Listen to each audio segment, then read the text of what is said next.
Olá pessoal, hoje, quinta-feira, vamos dar continuidade à leitura comentada do livro Filosofia da Crise, do Mário Ferreira dos Santos. Hoje a leitura vai tanger o capítulo 2, tá? Cujo título é O Conceito da Crise. E novamente o mesmo processo, né? A gente vai lendo e na medida que eu achar que vale alguma ressalva, eu a faço e a gente vai retomando o texto. Tá? O capítulo é um pouquinho curto também, igual o da terça-feira. Então assim vai começar o capítulo. O homem é a consciência da crise, pois a somos quando nos erguemos da animalidade, quando em nós ela se torna consciência. A própria consciência é condicionada por ela, pois, para afirmar-se, precisa separar, para marcar a nitidez do que é e do objeto sobre o qual ela realiza o pleno exercício de si mesma. Ela precisa separar, ela precisa realizar a crise. Bom, a primeira coisa interessante que ele fala é... Tem gente que chega a confundir isso aqui. Ele vai dizer que a gente é a consciência da crise. Somos os únicos seres na Terra que sabemos o que é a crise. Todos os seres, tudo que há na esfera do ser, a vivencia. Mas só o ser humano, por conta de sua alma de terceira potência, leiam a tríplice potência da alma do Hugo de São Vítor presente no Didascálico, tá? É muito instrutivo para entender essa questão. Mas somente o homem é, por conta dessa tripla potência, conhecedor da crise. Ele a compreende, né? Ele vivencia como os demais, mas ele entende. Só que a própria consciência já é uma consciência de crise. Porque, bom, você já deve se lembrar dos vídeos sobre o dualismo antinômico, que eu tinha falado sobre a dualidade antinômica entre razão e intuição. Aquela separação entre semelhança e diferente. Bom, se você tem separação, você já tem crise. Né? Você não vai realizar uma separação que não seja crisiológica. Toda separação é analiticamente uma crise. Né? E não significa que ela seja uma coisa errada. O pessoal às vezes confunde crise, por ser um problema existencial, confunde assim, bom, se tem crise é porque alguma coisa está dando errado. Né? Bom, talvez se a gente for pensar numa crise moral, seja algo assim, uma crise econômica. Mas ela, enquanto conceito puro, não significa necessariamente isso. Ela pode ser apenas uma separação natural. Né? Uma separação entre moléculas é uma crise. Não significa que isso seja um problema. Né? Uma membrana plasmática, uma célula, qualquer coisa do gênero, não significa que está acontecendo uma coisa ruim. Né? Às vezes nem é uma coisa ruim, nem uma coisa boa. Simplesmente está acontecendo alguma coisa. Né? Não tem por que ficar especulando moralidade em evento que não tem moralidade alguma. Mas... E aí ele fala que a gente entende a crise quando a gente se ergue da animalidade. Tipo, mas se a gente se ergue da animalidade, não era pra gente vencer a crise? Novamente, é porque as pessoas no vocabulário popular têm essa associação de compreender a crise como um problema. Alguém fez alguma cagada, alguém peidou, não sei quem fui, e tá acontecendo uma merda. E essa merda a gente chama de crise. Olha, eu afirmo categoricamente que é impossível você ler um livro como esse compreendendo com vocabulários populares, triviais. Não tem como. O texto passado e esse aqui, e todos os outros capítulos adiante, eles vão ter o mesmo modo operante. Eles vão tratar, o autor, o Mário Ferreira dos Santos, vai tratar a crise de um jeito diferente do qual, sei lá, um colunista da economia da economia brasileira na Folha de São Paulo trata. Ou quando o PVC coloca lá crise no Barcelona, ele não está falando o que o Mário está dizendo. Pelo menos não, o PVC não compreende assim. Certo? Então, se você for pegar livros de filosofia e não aprender a flexibilizar a linguagem, uma linguagem mais culta, você sai de uma linguagem que é pobre em relação ao livro, que é propriamente sua, que você absorveu da cultura, e vai para uma outra, num plano superior, que portanto é mais rica do que a que você tem atualmente, é muito certo que você não vai compreender quase nada. Então, quando ele fala que a gente se ergue da animalidade, é porque a gente sai de um estado que a gente não pensa sobre coisa alguma e entra no estado que a gente começa a pensar sobre algumas coisas. E uma dessas coisas que vem à mente, a partir de uma perspectiva e de uma análise, ou também talvez de uma vivência sobre problemas, separações, abismos, é a temática da crise. Está acontecendo separações aqui e muitas delas causam certos danos. E algumas que são muito próximas e algumas que estão até dentro de mim. E isso está me deixando incomodado. Só que isso aí já não é um estatuto de animalidade pueril. Já é um sujeito que medita. Então você já tem um advento da consciência aqui.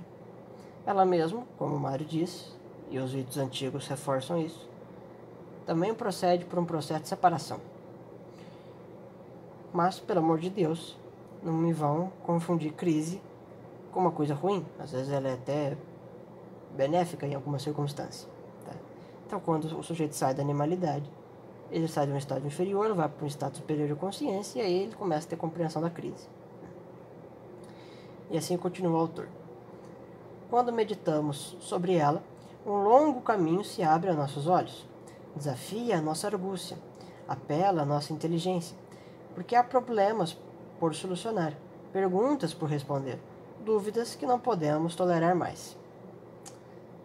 Novamente falando sobre aquele problema existencial do sujeito ter um anseio sem nome de querer saber alguma coisa, que está acontecendo vários elementos, eu quero compreender isso. Por que essas coisas acontecem? Quando se deseja precisar com nitidez do seu conceito, para colocá-lo nos diversos planos e esferas que nos permita, numa análise decadialética, para empreendermos uma busca nos diversos setores, por entre planos, esferas e campos. Aquele conceito desafia a nossa argúcia.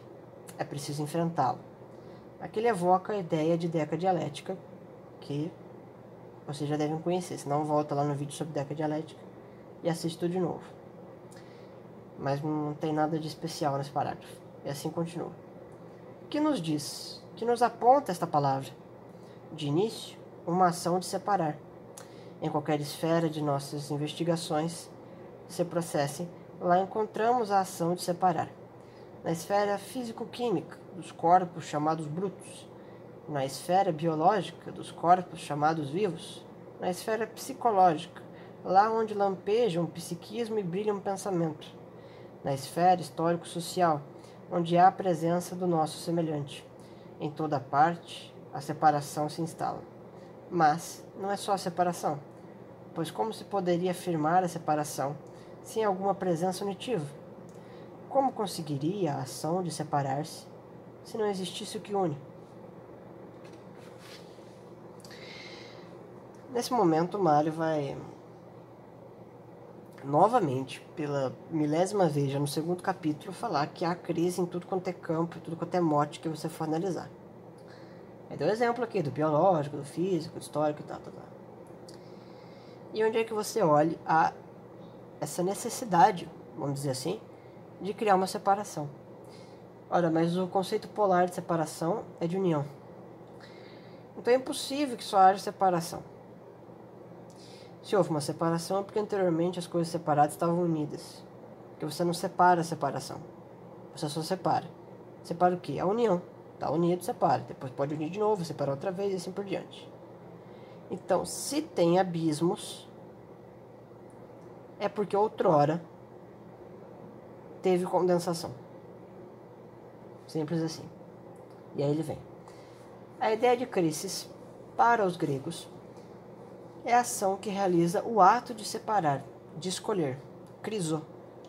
Se conseguirmos as providências da decadialética para examinar este tema, que tanto aflige o homem moderno, podemos iniciar para esclarecer o conceito, colocando-o em seus planos. Na crisis há uma separação, e separar é abrir distância entre pares. Ela separa, mas a distância exige um entre os separados. Quando no mundo corpóreo separamos os seres, nós os distanciamos. E a distância mostra-nos a experiência. Pode ser aumentada. E é ela gradativa, pois pode ser maior ou menor, afastar-se mais ou menos. Portanto, no conceito de crise, temos sempre um afastar das coisas, um ato de distanciá-las umas das outras, novamente reafirmando o que a gente já disse. Mas também realizamos separações além do mundo físico, realizamos separações mentais. Se quiséssemos separar o verde das penas daquele pássaro, não poderíamos realizar fisicamente, mas podemos pensar nele, a ter a imagem daquele verde aveludado. E mesmo que os olhos vejam tantas coisas, uma imagem do verde como representação surge em nós, vendo-a sem a ver. Nossa imaginação, essa capacidade de ordenar imagens, pode reunir sequências de situações vividas pela rememoração, ou de cenas que não vivemos na sua ordem, mas que são sempre compostas de pequenas experiências de que está cheia a nossa vida. Simples também, já estão cansados já de ouvir eu falar disso. Está a diferença de separação material e de separação mental. Então você pega, sei lá, um pão recheado de queijo, você pode separar o queijo daquele pão. Você abre o pão, tira o queijo e deixa o pão ser o queijo. Aí fica o queijo e o pão separados, e não um sanduíche de queijo. Ou você pode fazer uma abstração, que é tomar à parte aquilo que não é dado em parte. Como aqui o exemplo que ele deu, você vê um pássaro verde e você pensa só no verde do pássaro e esquece o resto do pássaro. Ora, essa separação não é física, você não te descoloriu o pássaro, aquele pássaro que você viu. E você nem está vendo o verde, você só está imaginando o verde, então você vê sem ver. Apesar de não ser física, ela ainda é uma separação, então ela também é crise. Ah, mas é de um campo diferente. Mas ele não acabou de dizer que qualquer campo que você for analisar sempre vai ver a mesma coisa? Então, é exatamente isso. Assim ele continua. Chama-se abstração. Já vai falar do que a gente tinha comentado agora.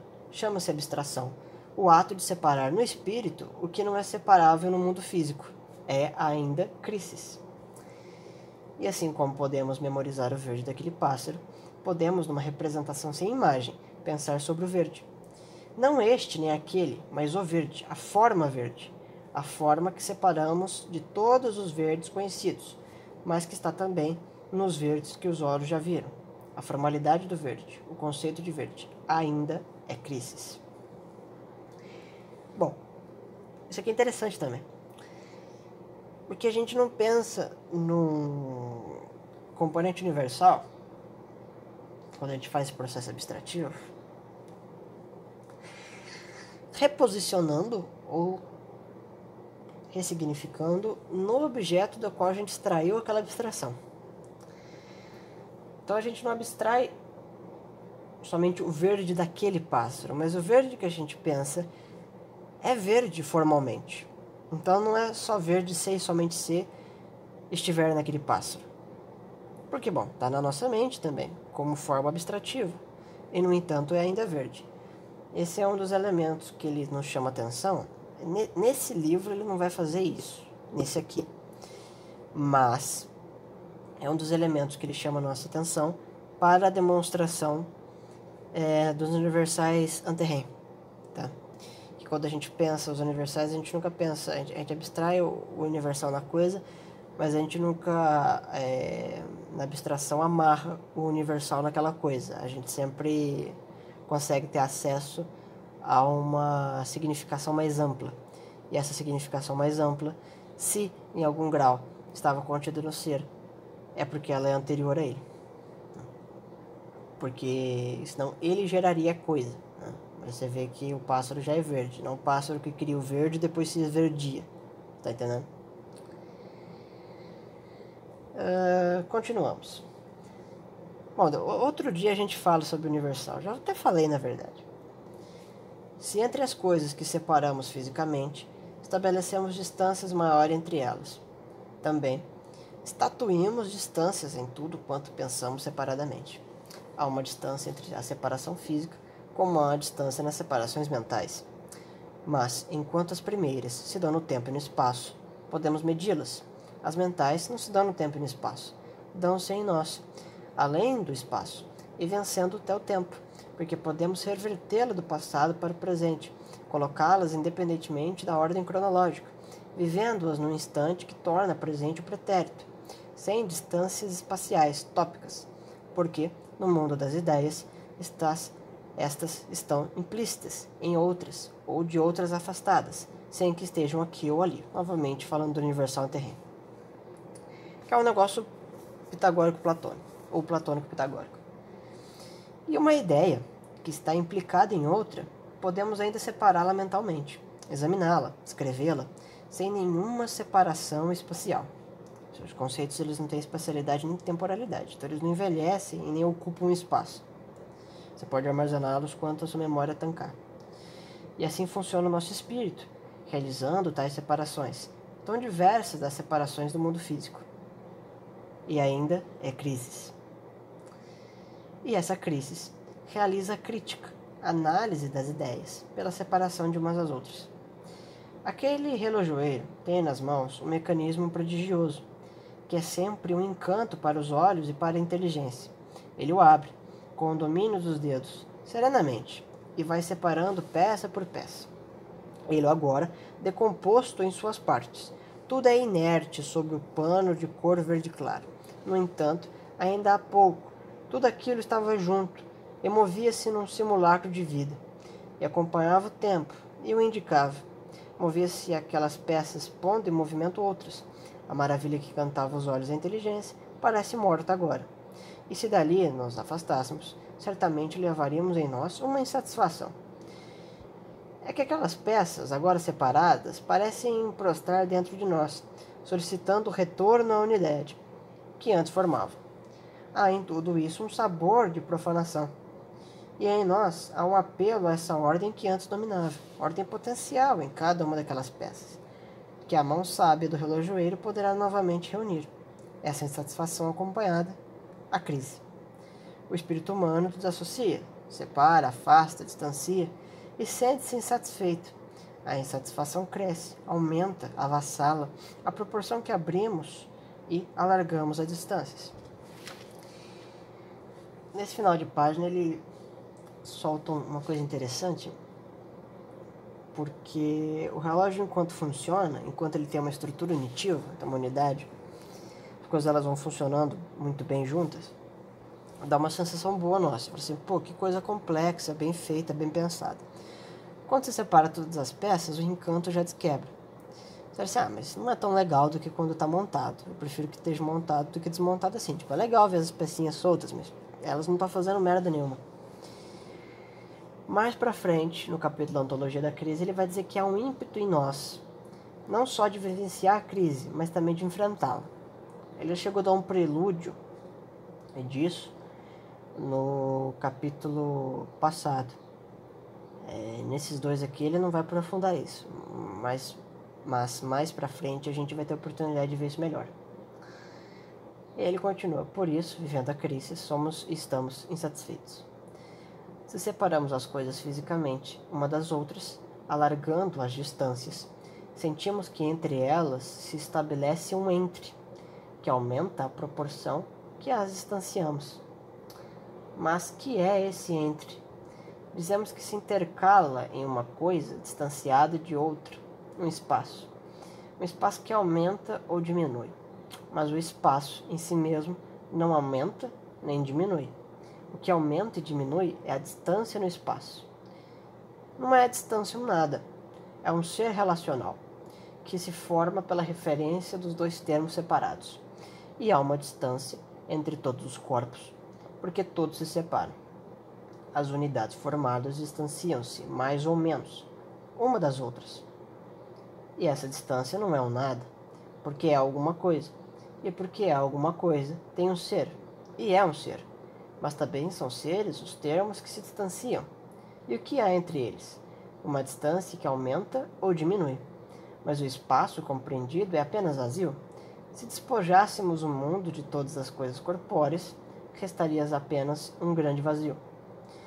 Pode a nossa razão, em sua ação despojadora, que é ainda crises, distanciar as coisas umas das outras, a ponto de parecer que entre elas se intercala um nada. Mas o nada é impossível. O nada não pode, Porque o nada não é ser. E se nada é nada, como marcar limites? Examinemos bem este ponto. Antes de eu continuar a leitura, aqui ele faz uma evocação do que ele trabalha melhor na filosofia concreta. Dizer que o nada absoluto é impossível.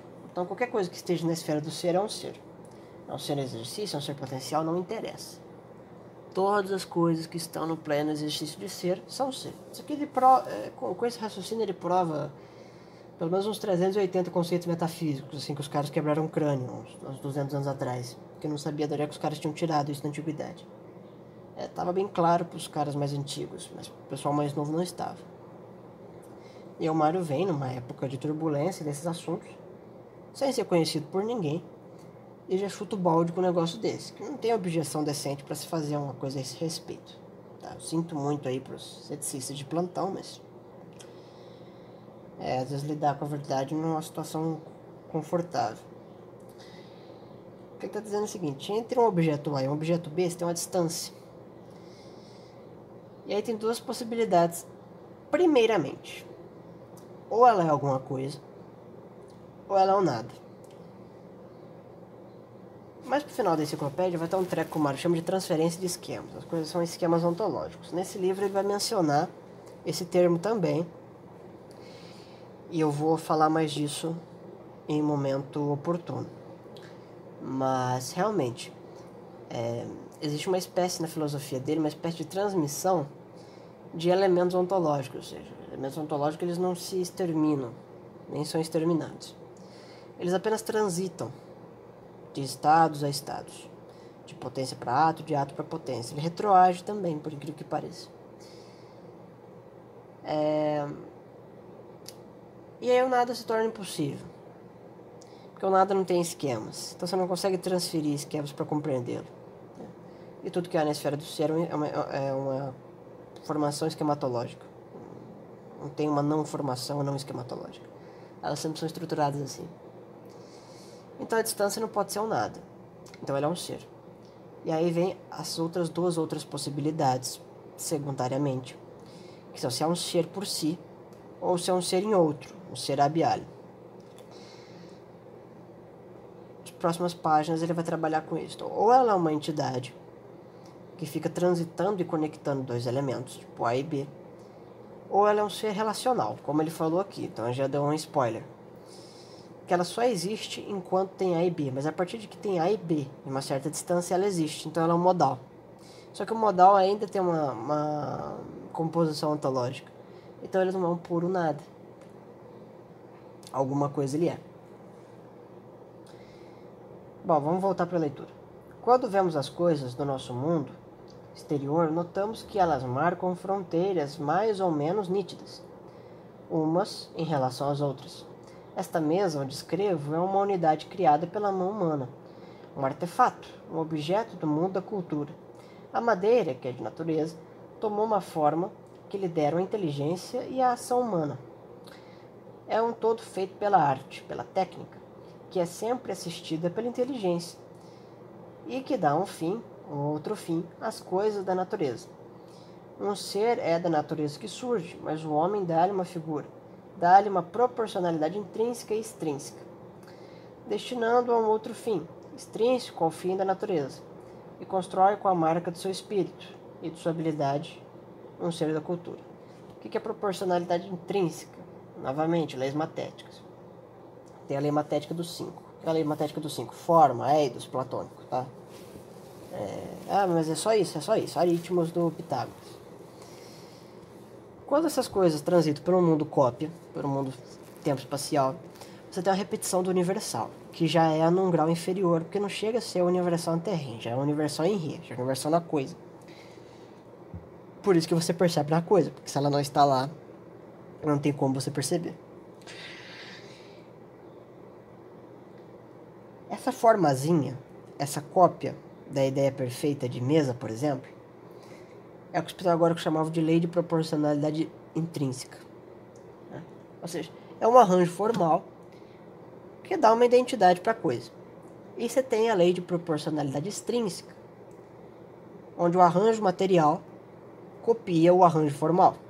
Então você tem a forma perfeita A lei de proporcionalidade intrínseca, que é a cópia formal no objeto material, e a configuração da matéria, que é a lei de proporcionalidade extrínseca. Por que é extrínseca? Porque a matéria é um elemento extensista e a forma é intensista, é concentrado. Novamente aqui fazendo uso do dualismo antinômico do complexo intensidade-extensidade. Então vamos lá, está quase acabando. Ele aqui está diante de mim e marca sempre uma distância. Embora minhas mãos o toquem e meus olhos o vejam, é ele um todo que de mim se separa. E separa-se daquela cadeira, e separa-se das paredes dessa sala. Ou seja, você não confunde a mesa com a cadeira. Você sabe que aqui tem a mesa e aqui tem a cadeira. Elas não estão anexadas de tal maneira, nem se você colocá-las juntinhas. Porque a forma e a matéria delas são outras. Ah, mas o material mesmo é a cor também. E daí? Elas têm um arranjo diferente. Meus olhos pousam agora sobre uma árvore que emerge do solo. Cara, tem uma hora que as descrições deles são bem chatas, né?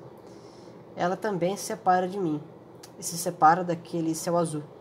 E separa-se da terra onde emergiram suas raízes. Nitidamente, vejo o seu tronco ereto, distanciando de todas as outras coisas. Mas vejo, quando me ponho a meditar, que a separação entre mim e aquela árvore, e entre ela e a terra e o ar, apresenta uma nitidez diferente. É que se penetrar em suas raízes, já não saberia onde termina a árvore e começa a não árvore, ou seja, o resto do mundo. Por que pergunto? É aquela árvore algo que se distancia tanto daquela terra úmida que cobre suas raízes? Onde está o seu limite e o da atmosfera que a circunda? Desde logo, sinto que há distâncias e distâncias, e preciso distanciar uma das outras para poder estudá-las, analisá-las. E tudo isso é ainda crise. Os seres delimitam-se uns ante os outros, mas esse limite é o que os separa. Mas o limite desta mesa é o limite dela, e o limite também do que não é ela. E a distância entre a mesa e a não mesa, pergunto, como é? E como é essa distância entre a árvore e a não árvore, que se intercala entre elas, ou um ser ou um nada? De qualquer forma, a não árvore. Se é nada, há um vácuo entre ela e o que não é ela. Se é ser, deve ter um limite, e a minha pergunta nunca mais terá fim. Explico, isso aqui é importante. O que acontece, cara? Você tem o limite da mesa, que é até onde a mesa vai. Depois que acaba o limite da mesa, tem um outro objeto. Sei lá, pode ser qualquer coisa, não tem problema. Pensa aí no que você achar mais fácil. Só que essa segunda coisa, ela é limitada ou ela é limitada? Quer dizer, ela tem fim ou não? O outro objeto que eu pensei, João, é um livro, sei lá. E por sua vez tem limite. Ele está adjunto à mesa, está em cima dela. E no entanto eu não confundo as duas coisas. Então o limite da mesa, ele é ao mesmo tempo o limite do livro. Porque a mesa é tudo o que ela é e tudo o que ela não é. A mesa não é o livro, a mesa não é o pássaro, a mesa não é o cachorro. Isso faz parte da definição da mesa também. Faz parte do conceito, melhor dizendo, da mesa. Lembra que eu falei pra vocês, o conceito é tudo aquilo que a coisa é e tudo aquilo que a coisa não é. E como demora muito para falar da segunda coisa, a gente aprende mais sobre a primeira, seleciona as notas importantes, faz a definição e depois dá um nome para ficar mais fácil ainda. Para na base da experiência, quando eu falar tubarão, já vem à mente um objeto padrão. Todo mundo já sabe do que eu tô falando. Se for americano, eu falo shark e aí dá a mesma coisa. E aí ele vem aqui e fala, pô, mas se esse limite for nada, então tem um vácuo. E aí você não tem a transferência de esquemas, porque daí tem a árvore, sei lá, desculpa, a mesa, o nada e o livro. Mas você não vê isso, você só vê a mesa e o livro. Então seria um ser. Mas e agora? Parece que gera um problema maior, porque se há um limite entre a mesa e o livro, algum engraçadinho poderia falar assim, mas qual que é o limite desse limite? E qual que é o limite do limite do limite? E aí ficaria perguntando sobre limites até o final dos tempos. Bom, a gente vai ver como é que o Mario elabora esse tipo de coisa. E aí ele continua. Portanto, eis que me assalta agora um problema que preciso enfrentar. Ao estabelecer pela crísis a crítica da crísis, descobri o limite. E este que se marca na distância do que é e do que não é, desafia-me agora, porque se afirmo como ser, ele me pede um limite, e este um ser, e este um limite, e não terei fim nessa pergunta. Então ficaria de infinito. Mas se eu colocar diretamente a pergunta, talvez encontre a solução. E talvez novas perguntas. De que é o limite? De que é ou de que não é? É da árvore ou é da não árvore? Se é da árvore, é constitutivo dela. Se não é dela, é da não árvore, será constitutivo dela. De qualquer forma, ela se coloca como sendo de um dos dois termos que separam. De per si o limite não é, pois é deste ou daquele ser. Então, aqui ele já conclui que é um ser abiálio. Se examino esta mesa, vejo-a com limites nítidos, que a separam das outras coisas. Mas compreendo, ademais, que o limite desta mesa é também o de tudo quanto não é esta mesa. Assim marca a fronteira da mesa, ou até onde ela é ela, e o até onde o que não é esta mesa é não ela. Desta forma, o limite, que pertence a um, pertence também a outro. Portanto, da mesa e também não é dela, porque é de tudo ou mais que não é a mesma. Estou em face de contradição? Afrontarei assim as regras da ontologia e da lógica? Vejamos se realmente tal se dá. Então, o que ele está dizendo é o seguinte: não adianta esse raciocínio infinito, porque não faz muito sentido você perguntar o limite do limite. Quer dizer, o limite ele já é um conectivo. Já é Pitágoras iria chamar de aritmos poiesquesin, que é uma forma de conexão, né, entre objeto A e objeto B. Só que esse limite entre A e B, ele basila A e B, e não no terceiro limite hipotético C, que já seria um aditivo de uma coisa que não está ali. O que está apenas é o objeto A, o limite entre A e B e o objeto B. Né? Então é como se restringisse essa relação até o número 3, que é exatamente o número simbólico da relação. E agora no resto do capítulo ele vai falar especificamente sobre o limite. Tá? E aí ele vai dizer o seguinte: poder-se-ia dizer que o dimensional tem limites, e é dimensional tudo quanto é dimensivo, de mensura, tudo quanto é medível extensivamente. Encontramos em Avicena uma definição. O limite é o pelo que a coisa quantitativa atinge o lugar que ela não pode ultrapassar. Ou seja, a definição da Avicena aqui fala exatamente o que já havia sido dito. Que o limite é esse contraponto entre A e B, mas ele é limite de A e também limite de B, e não só limite de uma coisa. Então é o lugar que a coisa atinge, primeiramente, e o lugar que ela não pode alcançar, porque daí já bate uma outra parte do limite, que é o limite do outro objeto. Todo ente, no nosso mundo tempo espacial, é delimitado por si e pelos outros, que não são ele. É o que delimita uma coisa de outra, o que separa uma coisa de outra, o que separa esta coisa de outra coisa. Por isso o limite não é apenas o não ser de outra coisa, que é outra coisa do que é limitada, mas é limite de uma e de outra.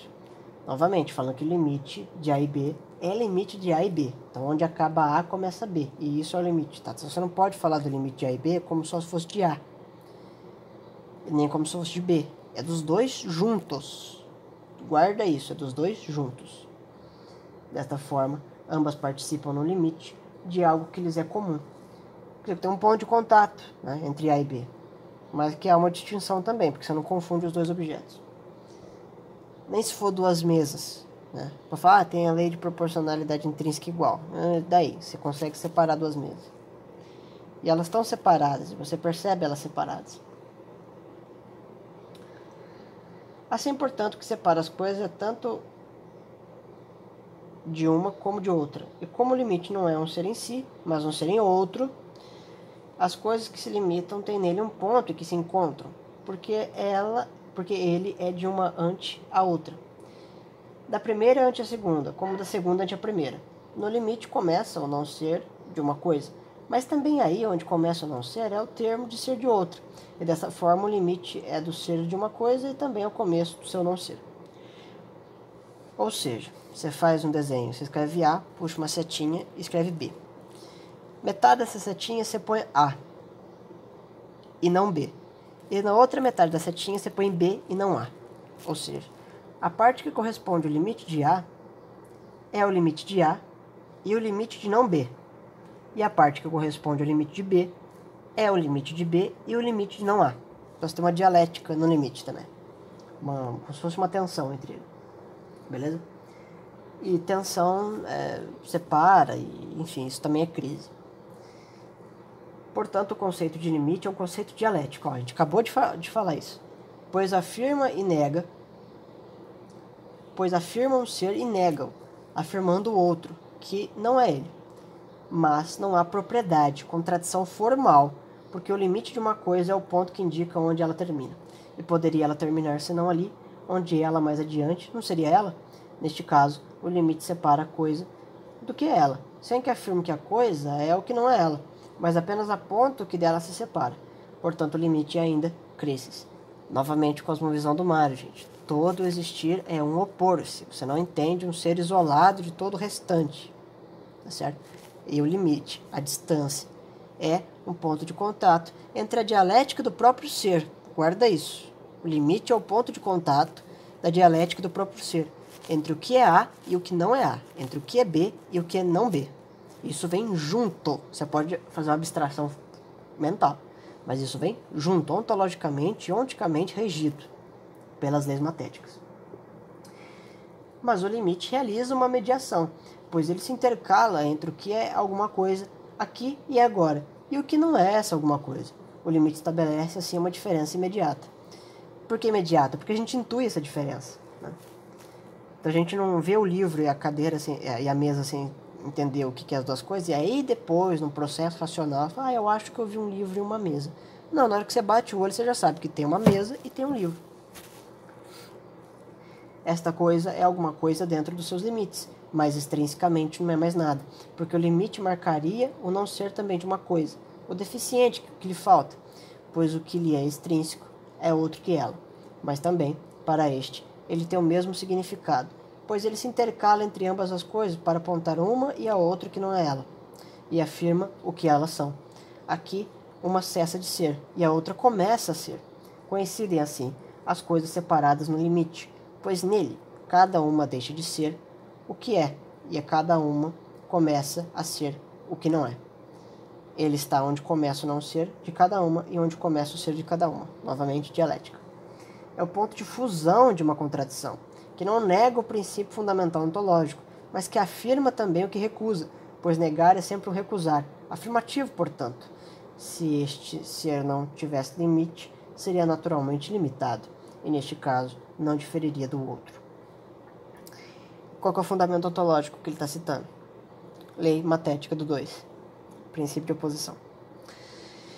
E o que determina que é ele e não o outro é o limite que o separa. E é ele que o separa, mas entre o de um e o do que não é ele. Não há diástema, como diziam os gregos, uma distância, porque uma coisa cessa de ser ela, no limite, em que ela alcança com seu ser. Portanto, o que não é ela está imediatamente ao lado dela. E nenhuma distância pode haver, porque a própria distância, se houvesse, já seria outro que não é. Portanto, uma coisa cessa de ser a si mesma no princípio, ponto que alcança o seu ser. Então você tem uma crise entre ser e não ser.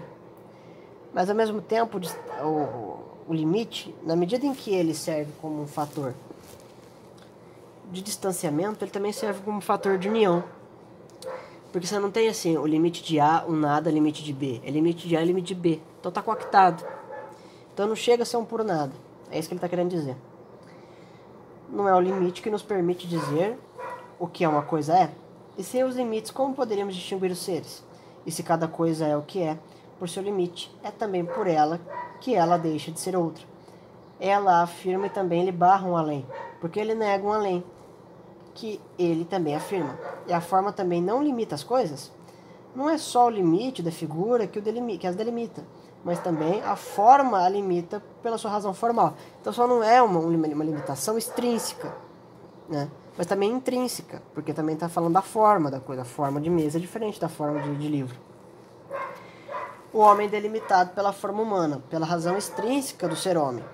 E não só as coisas do mundo corpóreo conhecem limites, também os conhece os conceitos e as ideias, pois elas sempre têm um que as separa de outras, que as delimita, que as afirma, e afirma o que não é nenhuma delas. Então o conceito também tem limitação. O conceito é aquilo que ele é, o que ele não é. O conceito de cadeira é diferente do conceito de mesa. O universal de verde é diferente do universal de vermelho. Ele assim instala-se em todas as coisas finitas, pois todas elas têm limite. E o ser universal é único. Ele não sofre, porque onde há o ser, está o ser, e não há outro além dele. Está falando do ser supremo, tá, gente? Mas aqui surge um problema de filosofia. O limite ou é dado extrínseca ou intrinsecamente pelas coisas? Seria essa circunstância ambiental que rodeia os corpos, o limite de um corpo? Não haverá uma razão intrínseca nos corpos que os ubique em seus limites? A presencialidade ontológica de um corpo está na razão interna de si mesmo, ou na circunstância ambiental que o cerca? Não há uma instância do ser em si mesmo, distinta do lugar que ele ocupa? Não cometeríamos um grave erro se os confundíssemos? Sim, a resposta é sim. Todo ser tem uma consistência, e um ser corpóreo tem uma consistência, uma substância que formal e materialmente o compõe. Aqui ele está falando do dualismo heliomórfico de Aristóteles. Tá? No mundo tempo espacial, você tem um agregado de matéria e forma. Tá? Não só de matéria, só de forma. É as duas coisas. Mas todo ser corpóreo, por sua vez, ocupa um lugar no espaço e dá-se no tempo. E essa maneira de ser e de existir marca-lhe um limite. Mas o estar aqui e ali não consiste na circunstância extrínseca de estar presencialmente aqui e ali apenas. Esta mesa não é apenas ela porque está rodeada por esses corpos, nem porque ocupa este lugar, pois poderia ocupar outro, sem que a sua instância intrínseca fosse mudada. Essa intrinsidade dos seres é importante e deve ser considerada para que melhor compreendamos o limite. Não é a superfície última dos corpos que marca a sua intrinsidade, mas sim a razão que lhe dá a proporcionalidade interna. O espaço que ocupa lhe é extrínseco, porque lhe é intrínseco à sua forma, que é interna, enquanto a figura é a sua forma extrínseca, e que surge aos olhos, aos sentidos, enquanto a outra é captável apenas pela inteligência. E quando dizemos que este corpo está aqui ou ali, sentimos claramente que o lugar que ocupa é extrínseco, e que tem uma presencialidade que dele se distingue. Por isso pode ocupar outro lugar, sem que sofra uma mudança na sua forma, que é a sua presencialidade intrínseca. Aquele rochedo que emerge do fundo do mar ocupa sempre o mesmo espaço, mas notamos que as águas que o cercam são sempre outras, levadas pelas correntes marítimas. A estância, portanto, do rochedo não depende das águas que o cercam. O mesmo se dá com aquele pedaço de madeira que as águas carregam. É fácil compreender agora que há um limite extrínseco da figura e um limite intrínseco que é o da forma. Ambos, porém, separam, e isso é crise. Por que o limite da forma é importante? Porque daí você dá uma circunstância instanciada da mesa e o livro em cima dela. E aí a mesa é A e o livro é B. E aí tem a distância entre A e B. Aí você fala, beleza, aqui eu já consigo compreender o que é A e o que é B. Por conta do limite extrínseco, né, até onde vai a mesa e até onde começa o livro. Tá, eu tiro o livro e ponho um papagaio, e o papagaio é o objeto C. Ah, mas agora não dá mais para saber o que é mesa e o que é papagaio. Porque só dá para saber o que é mesa se aquele livro estiver lá. Porque é um agregado de A para B. Não. Por mais que tenha mudado o objeto B para C, a estrutura limitante da mesa é a mesma. Entre o que é A e o que não é C. Tá entendendo? A segunda parte, evidentemente, muda. Mas, se a primeira parte não muda, e houve uma mudança extrínseca, porque o papagaio ele ocupa menos espaço do que o livro, então você consegue enxergar mais do topo da mesa, como é que é possível se a extensidade agora é percebida a mais? É por causa do arranjo formal, o arranjo formal da identidade. Encontramos no limite um apontar da crise, que surge em todos os existentes finitos. A consciência dela, que em nós se avoluma, é um tema importante que apela ainda para muitas divagações. Das observações que fizemos acima, verificamos que o limite pode ser considerado como o ponto em que cessa de ser o ser de alguma coisa, e como as coisas do mundo corpóreo têm uma forma extrínseca, que é a figura, esta apresenta um limite estereométrico, que é o da sua superfície. E aqui ele põe uma nota. Isso aqui é nota do editor, não tem nada a ver. Bom, aí ele continua. E como tem uma forma intrínseca, que é realmente a razão da coisa, a lei de proporcionalidade intrínseca, que lhe dá a unidade, apresenta um limite que é o da forma, da quididade, do quid da coisa, que nos transparece na definição, que é a delimitação formal de um conceito. Há ainda as fronteiras que o não ser, esta coisa estabelece, tangendo-a imediatamente, a fronteira do não ser, que é simultaneamente o limite da figura. E aí podemos esquematizar. Limite figurativo, formal e ambiente circunstancial. Então, figurativo, que é o da extensidade. Formal, que é o da forma. E ambiente circunstancial, que é da relação da extensidade de uma coisa com outra e da intensidade de uma coisa com outra. Ou seja, o figurativo da mesa, até onde a mesa vai. O formal da mesa, qual é a forma da mesa. O ambiente circunstancial, a relação dessas duas coisas com a forma e a matéria do livro, no topo da mesa.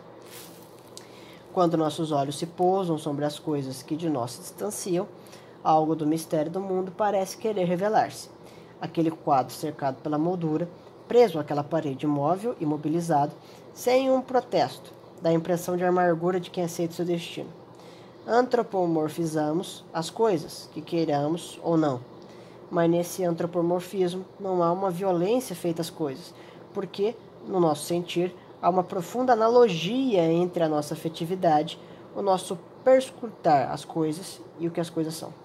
Aquele retângulo de madeira e pano, onde a mão do artista traçou os sinais do ímpeto criador, algo que se isola, separe-se, só, eminentemente só, e único, imerso na sua unicidade, que é sempre solitária. Novamente entrando no processo de crise existencial.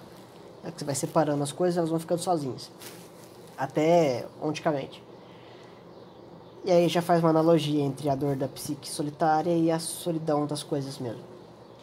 Mas nós sofremos quando nos sentimos sós, únicos na nossa unicidade, separados por um abismo de todos os outros, famintos de sufusão, de algo que nos una, mas sentindo após a nossa embriaguez em que coincidimos com os outros, irremediável desilusão, e a certeza não desejada de que há algo em nós, cuja sombra jamais se fundirá com a sombra dos outros.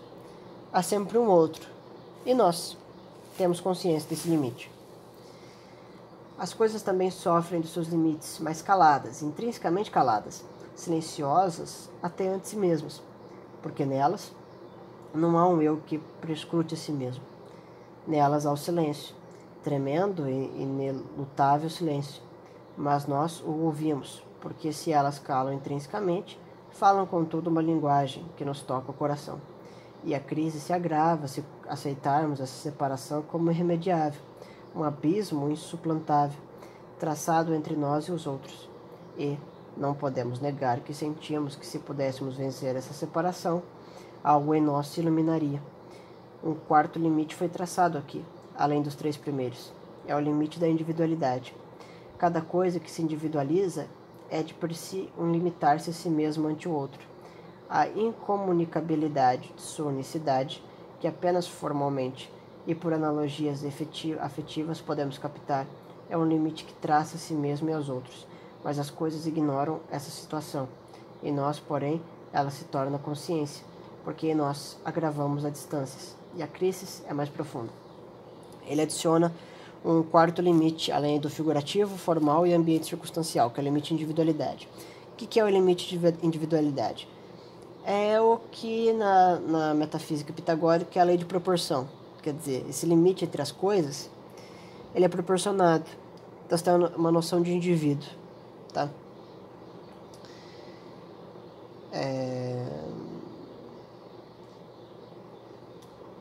É que há em nós um eu que perscruta o limite que lhe dá a individualidade e que limita o eu que busca e ultrapassa esse limite e que dele não se satisfaz, que dele sofre, por ele sofre. Portanto, um quinto limite surge subitamente em nós, o limite do eu ante o limite da individualidade. Ou seja, você compreende todas as coisas como indivíduos, e você também, só que você é um indivíduo diferente. Então tem um novo limite aí, entre você e o resto. entre o eu e o outro. Sim, o eu tem um, e tanto tem, que sentimos que a individualidade o limita. Se ela o limita, o desta também o do eu. Porque, como já vimos, o limite é sempre uma dupla se apontar de um outro para o outro. Temos consciência de nossa individualidade através do eu. Mas acaso o eu não tome consciência de si mesmo quando toma consciência de individualidade? Não há aqui uma consciência da consciência? Um saber que sabe? E não há em nós algo que sempre se coloca além de todo o nosso conhecimento, algo que conhecemos, sempre distante, cada vez mais distante, que marca uma presença que sempre se separa de tudo quanto delimitamos, pois conhecer é sempre delimitar? E se esse saber, de um saber que se distancia, logo que traçamos o limite, não é grande e ilimitado, que constantemente evita prender-se dentro dos limites? E dessa forma, os limites de todo o nosso conhecer, não há sempre em nós algo que conhece, que os vence, porque deles não se deixa aprender, e que sempre se separa, distante, sempre o mesmo. É ainda crise, mas é também já um apontar de uma vitória que vivemos em nós. O leitor, ao ler estas páginas, pode tomar consciência de que lê estas páginas. Não se desdobrou agora? E não pode tomar consciência de que se desdobrou nesse momento em que toma consciência que lê essas páginas? E que sente em tudo isso? Que algo nele é rebelde, a prender-se em limites, algo que os capta, mas que não quer limitar-se, quer sempre escapar a toda limitação. Algo que em nós é ilimitado, algo que em nós afirma uma vitória sobre tudo quanto estabelece uma fronteira, porque vence e ultrapassa as fronteiras. Todos esses limites são ultrapassados, pois por algo que sempre se distancia daqueles, em que os aceita como seus limites. Ainda há crises aqui, mas surge ante os olhos uma promessa de vitória. Portanto, há uma razão para não desesperar, mas é preciso encontrar o caminho prometido. No próximo capítulo 3, a gente vai continuar falando sobre limite, tá? Divagando um pouco sobre a relação entre a crise e o limite ainda, como se fosse um capítulo complementar, beleza? Mas que aprofunda mais ainda as questões do limite, tá? Então por hoje é só, e segunda-feira a gente retoma aí com o capítulo 3 do livro. Bom, até a próxima.